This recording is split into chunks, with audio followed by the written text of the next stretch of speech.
Oh. Terus maksudnya bertanya ke ahlinya, maksudnya saya ahli judi gitu. Terima kasih loh Bu ya. Iya, nggak apa-apa Bu.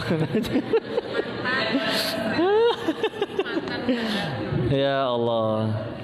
Jadi begini, memang sesuatu jadi judi itu satu ada permainannya dan dua ada yang dipertaruhkan.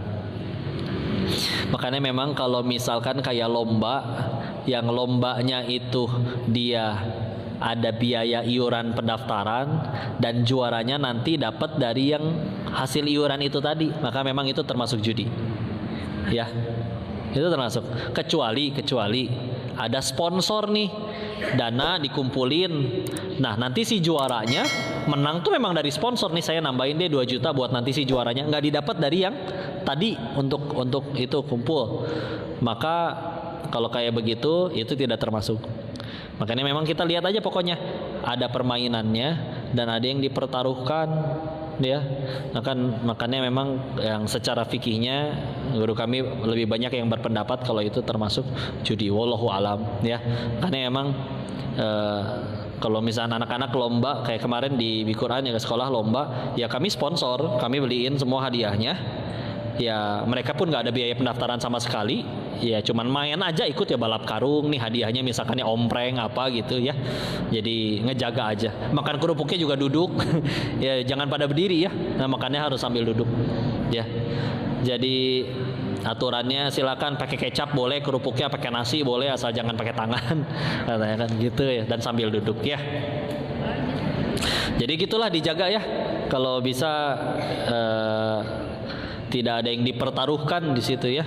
Makanya ahsannya memang pakai sponsor lagi kalau pengen ngasih hadiahnya, jangan dari hasil uang yang diiurkan. Wallahu a'lam bishawab. Alhamdulillah, jawabnya saya. Beda dari ada pertanyaan lagi. Coba Kak, ada bangku. Oke, silakan. Beda dari ada. Ayo.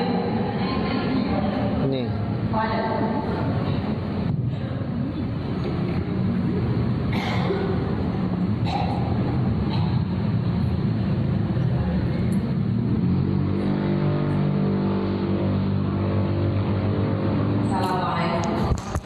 Waalaikumsalam warahmatullahi wabarakatuh.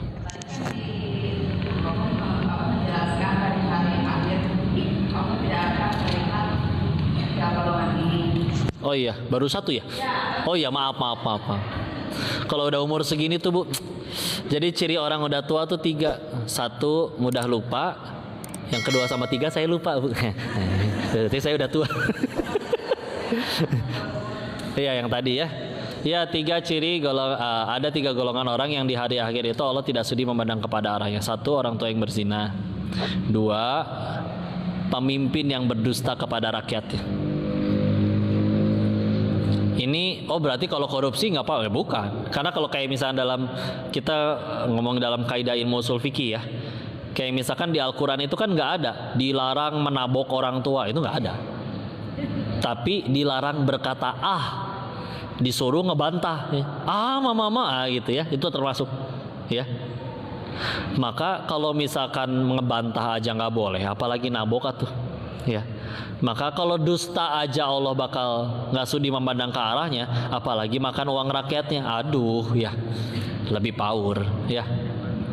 Yang kedua seperti itu. Yang ketiga, nah itu dia bahasannya tadi dia sebetulnya ya, orang miskin. Yang ketiganya adalah orang miskin yang sombong. Nah, aku maha coba orang miskin tapi sombong. Kalau orang kaya sombong kan, dasar gue dong banyak duit. Kalau miskin gimana? Dasar kaya gue dong lapar, miskin. Masa gitu? Ya. Maka ternyata maksud penjelasannya adalah, salah satu penjelasannya adalah yang kami tahu adalah dia tahu dia hamba Allah, dia tahu butuh Allah, dia tahu yang ngasih rezeki Allah, tapi masih nggak mau minta ke Allah, masih nggak mau sholat. Termasuk kesombongan. Apa yang ngalangin dia dari minta ke Allah selain kesombongannya? Tahu butuh, tahu nggak bisa apa-apa, nggak dibantu Allah, masih nggak mau minta ke Allah, termasuk kesombongan. Ya. 3 tadi ya, orang tua yang berzina, terus pemimpin yang berdusta kepada rakyatnya. Yang ketiga, yang orang miskin yang sombong. Ya, maaf ya tadi ke-skip ya. Wallahu alam bisawab. Mudah-mudahan bisa menjawab pertanyaannya. Cukup? Mohon doanya.